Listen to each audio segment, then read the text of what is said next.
We have been very interested in looking at work outcomes for people who have rheumatoid arthritis. And as part of the study, we've been collecting information that people have shared with us on their experiences in the workplace.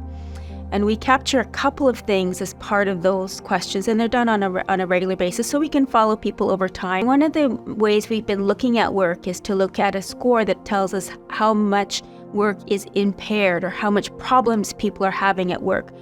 This can be due to not being able to go to work, taking time off work because of their arthritis, or when you're at work just not as effective as you'd like to be at work because of the arthritis.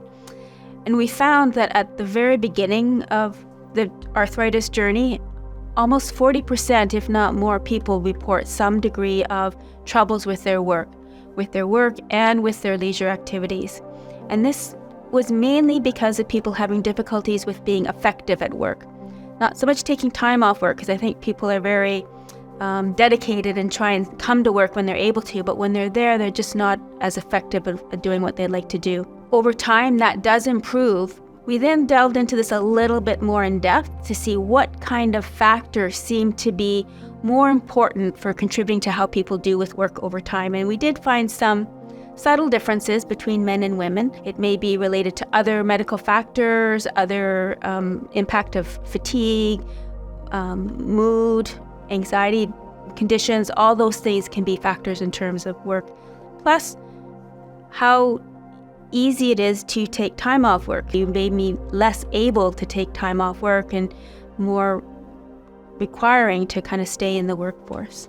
It also is affected probably by people's disability plans, because depending on where you're working and depending on what kind of work you're doing, you may or may not have access to some of the disability plans that are available. And if you can't get some form of financial security when you're off work, that can be a major deterrent to either stopping work early or trying to continue on. One of the things that seems to come up is, in addition to having troubles with work, is the leisure activity impairment. So, when we talk to people who have rheumatoid arthritis, you have to go to work, you have to make that income, but at what cost? It means that your leisure activities become significantly affected.